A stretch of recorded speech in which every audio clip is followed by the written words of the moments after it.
बारामतीत अपघाताची मालिका संपता संपेना. आज सुद्धा एका हायवाने 70 वर्षाच्या व्यक्तीला चिरडला आहे.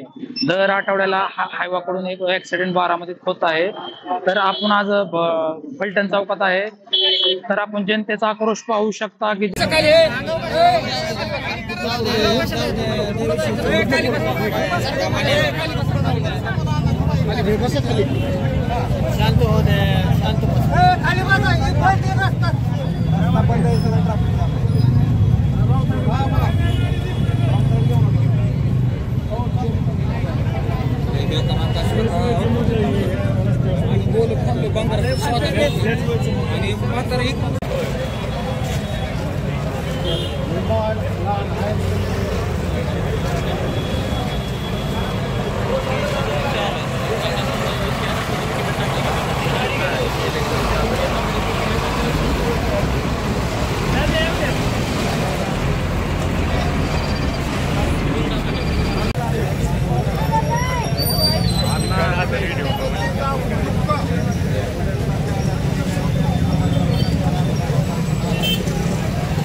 मी पाठीमागे बी प्रांत साहेबांना अंतविधीचं साहित्य देऊन आणतो की बाबा हे जे टँकर आहेत, हे कंटेनर आहेत, हे हायवा आहेत, ह्याच्यावर बंदी घाला.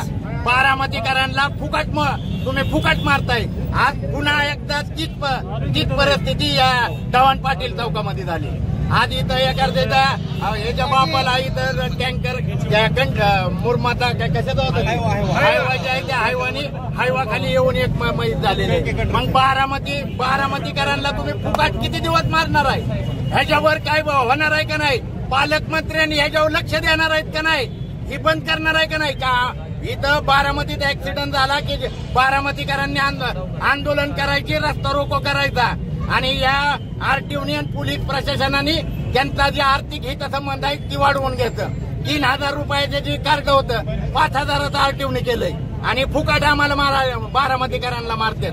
ही जी बारामतीकरांना फुकट मरण देते ह्याच्या निषेधार्थ आता जरी बंद नाही झालं, आता काही उठणार नाहीत ना. नाही साहेब, मी 4 वेळा पोस्ट टाकली. ती प्रांत वगैरे आहेत का नाही आपल्या अपघात मुक्त बारामतीला? आपल्याकडे प्रूफ आहेत, प्रूफ. काय म्हणतात प्रांत अधिकारी यांचं फोन उचलत नाही, आरटीओ वाला लक्ष देत नाही, पोलीस प्रशासन याच्यावर लक्ष देत नाही. इथं फक्त इथं ऍक्सिडेंट झाल्यानंतर जबरदस्तीनं इथं ज्यांची या ठिकाणी जीव गेलेला आहे त्यांचा मुलगा इथं बसलेला आहे.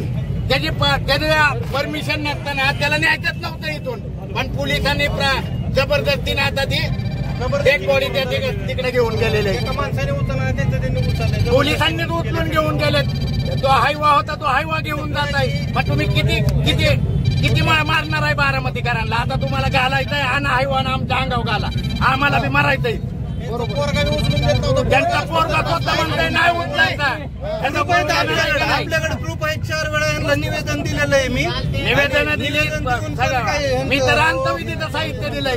अंतविधीचं साहित्य देऊन देखील यांनी परत त्यांना परवानगी दिली. ही परवानगी हे ज्या बारामती प्रशासन आहे यांनी पैसे घेऊन दिलेले. हे पैसे घेतात. पैशाचा आर्थिक व्यवहार करूनच बारामतीकरांना फुकट मारायचं काम या बारामती आरटीओ पोलीस विभागाने प्रांत साहेबांनी चालू केलेला आहे. आणि प्रांत साहेब इथं येऊन याला न्याय देत आहेत. ह्याचा बाप इथं आणून देत आहे. आरटीओने प्रांत ह्याचा बाप आणून देत आहे. ह्याचा बाप फुकट मेलेला इथं. काय आमच्या इथं पलीकडे जी वस्ती आहे साठेनगर आहे. साठेनगर मधून रस्ता जातोय आणि ह्या मधून रस्ता जातोय. आमची लेकरं बाळ तिथं आहेत. इथं मोठी वस्ती आहे. इथं काय व्यवस्था आहे? ह्या हायवाला जर यांनी बंदी घातलेली जर उठवली नसती तर हा आज बळी गेला नसता. मग हायवाची बंदी उठवायला कुणी पत्र व्यवहार केलाय त्या सगळ्यांवर गुन्हा दाखल झाला पाहिजे.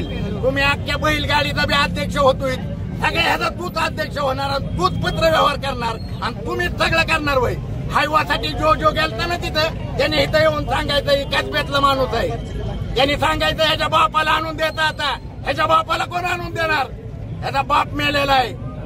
ज्यांच्या घरातलं मरतं त्यांनाच कळतं. म्हणून जी हायवावाल्यांचे त्या खडीवाल्यांची बाजू घेणारी जी होती, जी राजकीय दलाल ह्याच्यात आलती, त्या राजकीय दलालांना माझा प्रश्न आहे, ह्याच्या बापाला कोण आणून देणार? आता जोपर्यंत या सगळ्या लोकांवर कारवाई होणार नाही तोपर्यंत बारामतीकर इथंच बसून राहणार. अजून बारामतीकर इथं देतील.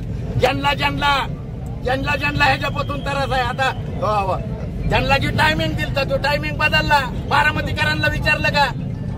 12 ते 4चा टायमिंग दिलाय. 12:15 शाळा सुटतात, 12:15 शाळा सुटतात, 3:30ला सुटतात, 2:30ला शाळा सुटतात. मग ही जी परवानगी दिली ही कुणाच्या दबावाखाली दिली? ज्यांच्या दबावाखाली दिली त्या लोकांना, ज्यांनी पत्रव्यवहार केला त्यांच्यावर बी गुन्हा दाखल झाला पाहिजे. प्रांत, आरटीओ आणि बारामती पोलीस प्रशासन या सगळ्यांना आरोपी आहे. ह्या जी आज या ठिकाणी जे फुकट माहीत झालेले किंवा जीव गेलेला आहे ह्याला जबाबदार या आरटीओ, बारामती प्रांत आणि बारामती पोलीस स्टेशन आहे आणि यांच्यावरती कारवाई झाली पाहिजे. त्याशिवाय आता इथं उठणार नाही.